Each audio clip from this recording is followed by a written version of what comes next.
चौथा बाब। आदमी हमें ऐसा समझे जैसे मसीह के खादिम और खुदा के भेदों के मुख्तार।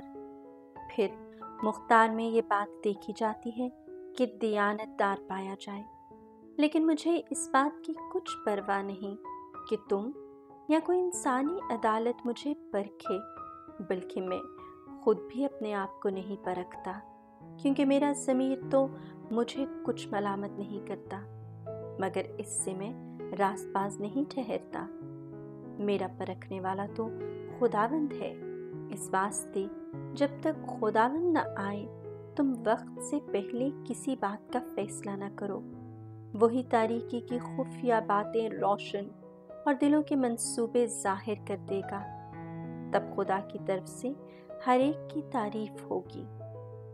और ए भाइयों, मैंने इन बातों में तुम्हारी खातिर अपना और अपलूस का जिक्र मिसाल के तौर पर किया है, ताकि तुम हमसे सीखो कि लिखे हुए से तजावुज़ ना करो और एक की तायद में दूसरे की जिद में ना फूलो। कौन तुझ में शर्फ देखता है और तेरे पास क्या है जो तूने दूसरे से नहीं पाया?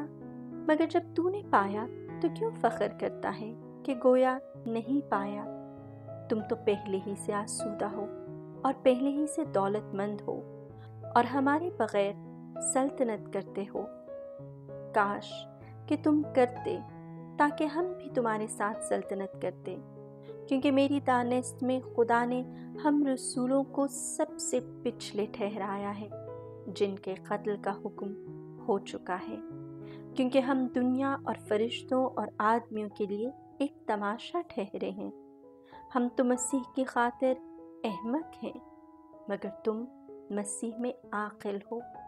हम कमज़ोर हैं और तुम ज़ोर आवर हो। तुम इज़्ज़तदार हो और हम बेइज़्ज़त हैं।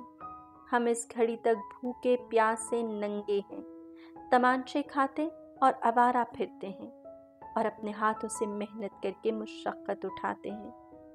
लोग हमें बुरा कहते हैं, हम दुआ देते हैं, वो सताते हैं, हम सहते हैं।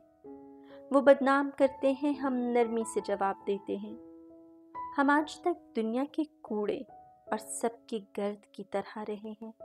मैं तुम्हें शर्मिंदा करने के लिए बातें नहीं लिखता, बल्कि अपने प्यारे फर्जंदों की तरह तुम्हें नसीहत करता हूँ, क्योंकि खाह मसीह में तुम्हारे 10,000 उस्ताद भी हों तो भी तुम्हारे बाप बहुत से नहीं। इसलिए मैं ही इंजील के वसीले से मसीह यीशु में तुम्हारा बाप हुआ। बस मैं तुम्हारी मिन्नत करता हूँ कि तुम मेरे नमूने पर चलो। इसीलिए मैं अपने प्यारे और खुदावंद में दियानतदार फर्जंद तीमुथियुस को तुम्हारे पास भेजता हूँ कि मेरे उन तरीक़ों को जो मसीह में हैं तुम्हें याद दिलाए, जिस तरह मैं हर जगह हर कलीसिया में तालीम देता हूँ।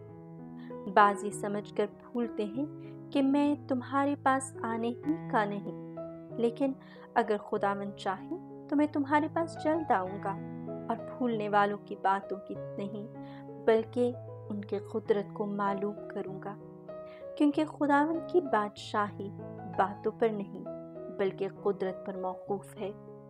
तुम क्या चाहते हो कि मैं तुम्हारे पास छड़ी लेकर आऊँ या मोहब्बत और नर्म तबीयत से?